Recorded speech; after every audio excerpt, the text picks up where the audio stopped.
Bonsoir à toutes et à tous. Bienvenue donc à cette soirée de présentation d'un numéro spécial, d'un dossier spécial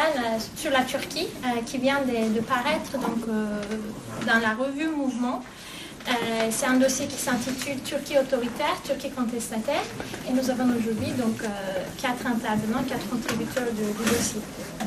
En fait, la Turquie républicaine, comme vous le savez sans doute toutes et tous, est dans la tourmente. Elle traverse sans doute un des pires épisodes de son histoire. Le coup d'État raté du 15 juillet dernier a accouché d'un monstre gouvernemental, d'un coup d'État d'un autre type très violent et sans frein, orchestré par le régime d'Erdogan. Le pays est devenu le théâtre des purges les plus étendues, les plus arbitraires, les plus kafkaïennes, les plus cruelles. Plus de 40 000 personnes ont été arrêtées et plus de 100 000 limogées ou suspendues, notamment des universitaires, des enseignants et enseignantes, des magistrats et magistrates. La majorité des 1200 universitaires qui avaient signé en janvier 2016 une pétition pour la paix dénonçant les massacres perpétués dans les régions kurdes ont subi de fortes représailles, ont été licenciés à travers de multiples décrets-lois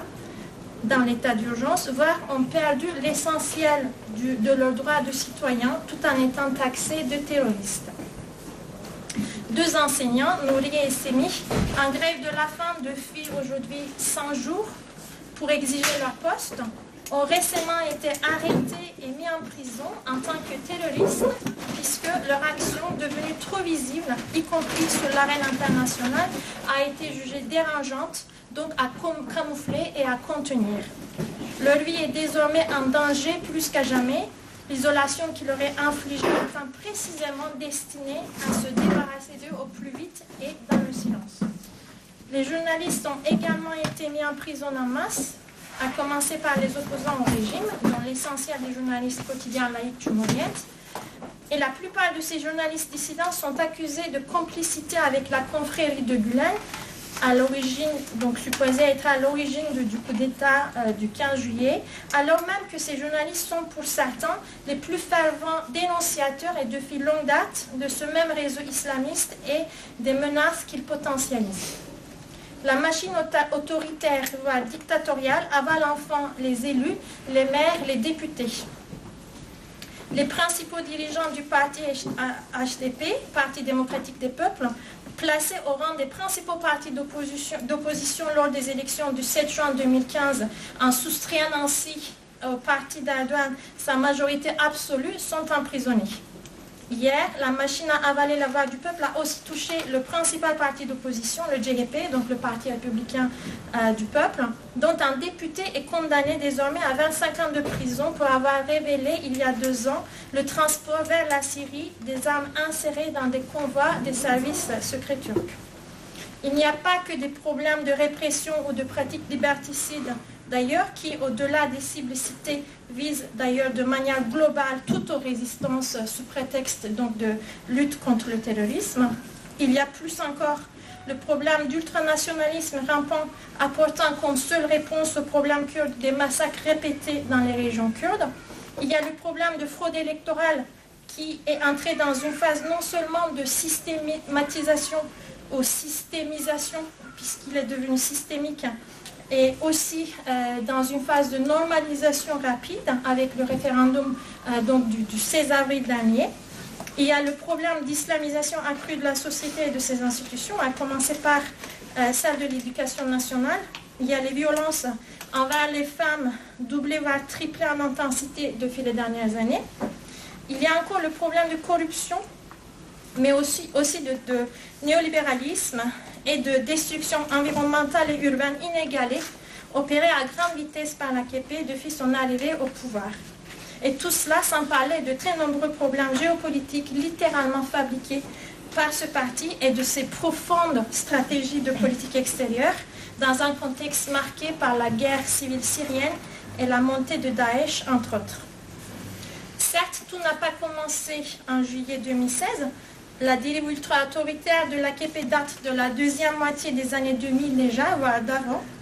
Et dès les années 2000, des mouvements de contestation se multipliaient avec une opposition républicaine attendue dans un premier temps, en désaccord avec l'AKP sur les principes, mais aussi d'autres initiatives plus novatrices, mais plus éclatées, pouvant aller des mouvements féministes ou LGBT aux groupes environnementaux, en passant par les oppositions habitantes aux projets de transformation. Merci. Ça se transforme. Et ces groupes dénonçaient, l'affairisme du pouvoir, son libéralisme forcené et les dégâts sociaux et environnementaux qu'il générait, mais aussi son autoritarisme déjà, son intrusion dans la vie privée des citoyens et des citoyennes, ses tentatives d'imposer un ordre moral et religieux. En parallèle, des retournements tels les procès contre les journalistes intellectuels ou militants laïcs dans les années 2007-2008, les groupes pro-kurdes ou plus généralement l'infédération croissante de la justice au parti au pouvoir au tournant des années 2010 ont constitué des signes alarmants montrant pour le moins la réversibilité de certaines ouvertures du début du mandat d'AKP, mais que peu ont décrypté comme telles. De ce point de vue, le mouvement Gezi, qui a vu 2 millions de personnes sortir dans la rue, a représenté un tournant au cours duquel une multitude de mouvements d'horizons très divers ont pu se rencontrer et échanger. Mais il s'est soldé par la mise en place d'une logique répressive qui, sans être nouvelle, se sont renforcées par étapes. Au fur et à mesure de la diminution puis de la disparition des contre-pouvoirs institutionnels, la séparation des pouvoirs s'est elle aussi dramatiquement réduite. Les politiques réformatrices du début se sont avérées tout à fait accessoriales. Des secteurs entiers de la société, tels les médias, la justice, les syndicats, mais aussi de nombreux secteurs économiques tels celui de la construction, se sont progressivement reconfigurés et contrôlés de plus en plus étroitement par le pouvoir, directement ou à travers des partenaires privilégiés. Alors, je vais dire 2 mots, en fait, pour faire suite à la présentation, à l'introduction, disons, de Cézine Topchu, un tout petit peu sur le contexte de parution de ce numéro, qui a été fait, effectivement, dans une situation d'urgence, enfin, et dont le temps de genèse et de création a été quand même beaucoup plus court que celui des autres numéros de mouvement, compte tenu de la situation. Donc on est assez content aussi de pouvoir présenter aujourd'hui, avec les intervenants qui sont ici, quelques papiers, enfin peut-être pas de façon exhaustive, l'ensemble des papiers ou des articles qui ont été, qui se trouvent dans ce numéro très riche, mais un certain nombre d'entre eux, en insistant sur leur dimension vraiment réflexive, sur leur caractère vraiment d'analyse de la situation, d'analyse en profondeur, et en particulier aussi d'un aspect qui est celui de l'exploration des nouvelles alliances qui ont rendu ce nouvel ordre-là, enfin peut-être pas si nouveau, possible, et la façon dont les articles ont montré à la fois le spectre, comment ce spectre territorial de contrôle s'était mis en place. Bon, alors à travers des articles tels que, je ne vais pas être exhaustive, mais que celui de Dilek et Yonkaya, par exemple, sur les retournements d'alliances et de soutien au patronat, qui est un des points d'ancrage de l'affirmation de ce nouveau pouvoir,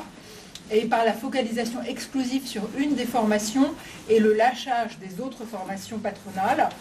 Et il est question aussi de s'appuyer pour l'AKP sur cet nouvel ordre moral dont Cézine a parlé, qui est véhiculé par les nouvelles classes dominantes, protégées par le pouvoir, et l'entrepreneuriat islamique.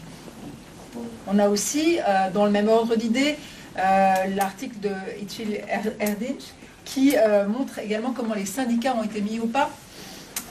comment les syndicats précédents, ce nouvel ordre-là, ont cédé la place à un nouveau syndicat, un bon syndicat, le seul jugé légitime par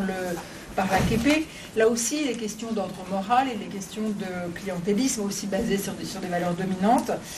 On a aussi, pour compléter ce portrait, je dirais qu'on peut parler de l'article de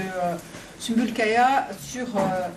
l'étude de l'armée, et en particulier de la façon dont les purges ont permis de marginaliser ou de mettre de côté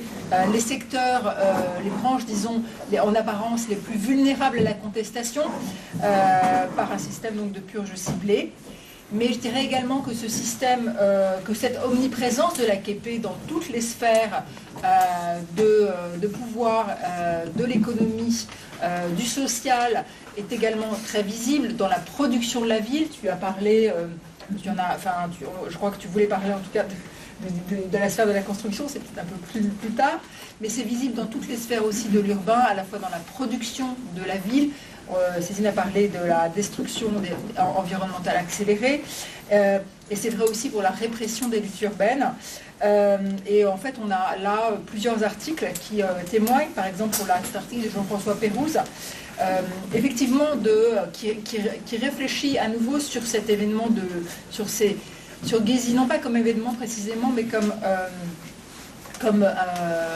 un lieu d'expression de diverses revendications à la fois centrales et venant des quartiers périphériques pour contester cet nouvel ordre urbain, les inégalités qui se mettent en place et la façon dont, d'une certaine façon, il y a eu aussi une invisibilisation de ce mouvement venu des périphéries qui ont connu quand même le plus grand nombre de morts. Il y a également l'article de Gülsün Lelandais qui ouvre vraiment cette réflexion, enfin qui creuse vraiment cette réflexion sur les relations entre néolibéralisme et autoritarisme, en montrant comment se fait l'ancrage vraiment précis de ces nouvelles ramifications de l'État et qui passent notamment par des vagues d'expulsion, des vagues notamment des quartiers précarisés ou des quartiers précaires en centre-ville ou des quartiers anciens dégradés. Et puis sur la construction de nouveaux quartiers à dominante islamique, etc., proches du pouvoir, qui sont eux favorisés notamment en termes de relogement. On a enfin bon voilà, on ne va pas fermer cette parenthèse, mais l'article de Muriel Girard, qui ouvre un questionnement assez original sur